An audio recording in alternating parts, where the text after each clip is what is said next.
Welcome to Act Out. I'm Eleanor Goldfield, and this is your tipping point. What a day indeed, when the corporate shitheads will be held to account for their crimes against humanity.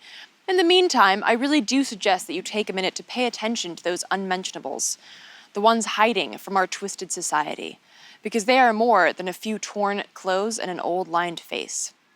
And I'm not the only one to notice this. Aaron Draper, a commercial photographer, has taken his passion for photography and humanity quite literally to the streets. He has created a brilliant and stunning series of people that are in many ways what we all strive to be: interesting, beautiful, full of stories and raw life. Last week, I got a chance to sit down with Aaron and talk to him about his work. Take a look. Why did you choose homeless people as your subject? And then why did you choose to shoot them in this sort of almost high fashion sort of way? I've been a commercial photographer for about 16 years, and basically that entails making people look good. You always want them, you're basically paid to make somebody look good, and they come to you and they say, "Hey, just make me look beautiful and pretty." And when you're doing that all day long, forever, it turns out that you start adopting things like removing lines out of their face, taking, making their face really smooth a lot of times, and just removing anything that's considered an imperfection. And it came down to one day when I was in my studio and I was working with one of my graphic designers, and we were heavily retouching this woman who was probably 45, closer to 50, and wanted to look 20. And I just like, gosh, she's removing everything on her face. That was what she, basically everything on her face that proved that she lived anything. Okay, she was taking every trace of any of her experiences off. And I was like, man, it's just. So I stepped out of the studio and with my camera after that editing ordeal, and just went out on the street driving around, and I sort of met this guy named Leon, and he was over in sort of a more poor part of Modesto, and got to talking with him, and his face looked really interesting, and it was an exact contrast to the face I just got done editing. So his face was full of lines, full of character, really rich. Things, when I looked at it, I thought, man, if I lit this guy and cross-lit him, it'd pick up every piece of texture that was on his face, and it looked probably pretty interesting, and it looked really like beautiful because it really enhanced that texture and stuff. And so I asked him, I said, "Hey, Leon, I'm a photographer. Do you mind if I photograph you?" And he said, "Hey, man, sure." I mean, the first thing he said, though, was, "Why would you want to photograph me?" And I said, "Because you look amazing, I think." And I said, "I think I could even make you look more amazing, honestly." The thing that I was most happy about was when I went back to him and gave him the image. His eyes got all, he started to get really emotional, and I did too. And I thought, this is he's probably never seen himself like this. And I thought, man, that's really cool. And I bet you other people haven't seen him like this. And so I just started to think that, this might be a really fulfilling project for me, and maybe for them, maybe for them too, that I could show them themselves in a way that they haven't seen themselves, nor could they afford to pay for if they were, if they were wanting to have that service done. So that's sort of how it started.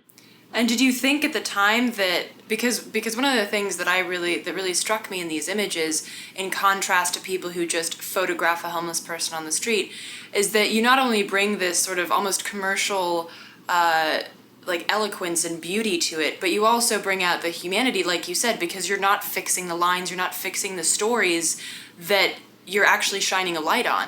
So you bring this tremendous sense of humanity that most of us just walk by when we see a homeless person. We don't see them as beautiful or as interesting. Was that initially part of your goal as well, or did that just sort of happen and you were surprised by it? Again, going back to being, just working as a photographer, my goal is to make people look good, right? That's what I'm paid to do. And I don't discriminate, right? So there is no, you're homeless, so you should look bad when people photograph you. And you're an athlete or a celebrity, so you should look good and have amazing photographers photograph you. I don't see the difference between the two. And so for me, a lot of photographers, in fact, the homeless population has been photographed in black and white with long lenses, very gritty, very edgy for a long time. And that's sort of been the norm. And it's been more of a documentary feel to it.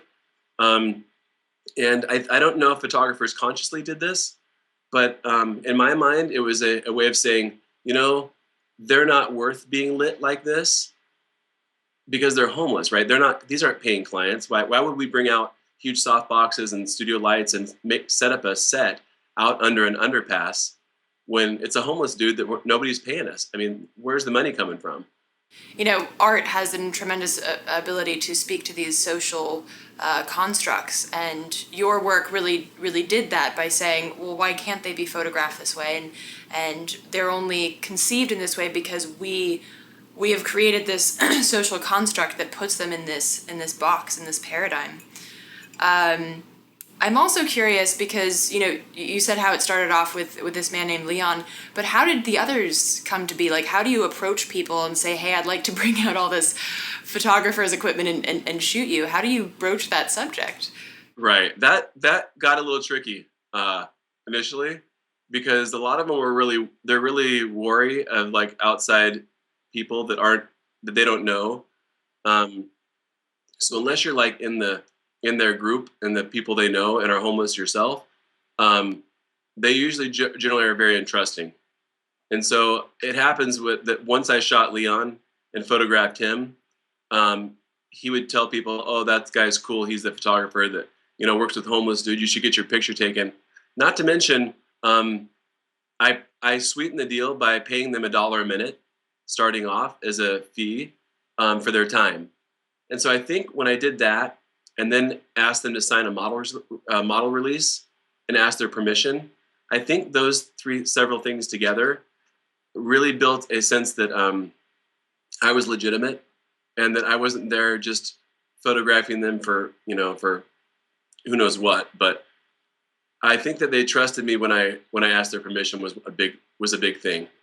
What are you hoping to do with this? Would you like to create like sort of a book? Would you like to create a gallery showing? What are your hopes of how would you like to use these images? All I wanted to do was make sure there was awareness. So however that happened, where I could sort of give this project the most exposure, the most awareness that would spread to other people that would know about it, and maybe change a couple people's minds about stuff. That's sort of what I was interested in doing. If that meant a gallery showing, that'd be great too. A book would be great. I mean, those things are all really nice. But I think social media and having it spread on there and having people see it too is extremely effective. I just like the fact that it gets exposure, honestly, and it helps people. Like, I just want to stir the conversation and start it so that um, people that are really bright and smart and have really good ideas about how to help can like chime in and just start joining the dialogue about how to maybe help some of these guys. And I'm curious, and this is like commercial photography, fashion photography, the stereotypically vapid. Have you gotten any pushback from colleagues or people in the industry saying, "What are you doing?" Oh yeah, I have actually. um, most of the dissent comes in the form of I am exploiting them.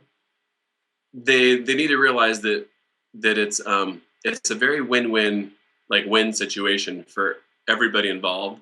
And I just sort of start the process, and then the ball is a continually positive rolling ball the entire rest of the way. I find them, um, I pay them, I get their permission, I get a signed model and release. They get an image of themselves that they really enjoy that would have cost quite a bit of money had they had to pay for it. And it's probably one of the only times in the last probably 10 or 15 years for them that have been on the streets that long that they've had an image of themselves at all. So they get all that. And then once the homeless community started introducing me to the programs that help provide for them, then I got in contact with agencies that support and advocate for the homeless. Then it became a much bigger deal where they were like, "Oh, Aaron, we didn't even realize you were doing something like this. We would love to have some of these images for our advertising and for our outreach. And obviously, no, we have no budget for this for a commercial photographer to come in either."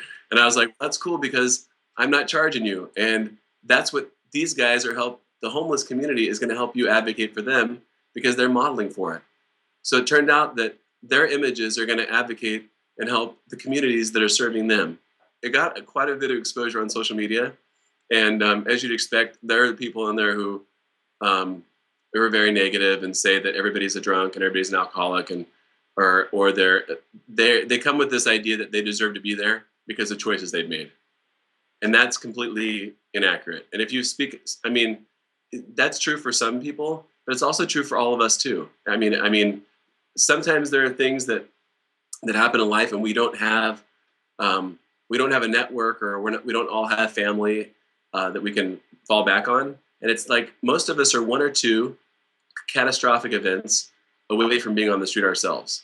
And I sometimes think that that's why a lot of people, this really resonates with them, either in a negative or positive way. If you can see yourself in a homeless person, then how far are you away from that? To learn more about the project, check out the underexposed section of his site at Draper.com. And who knows, maybe Aaron can start a trend where people actually want to look human as opposed to overly airbrushed and plastic.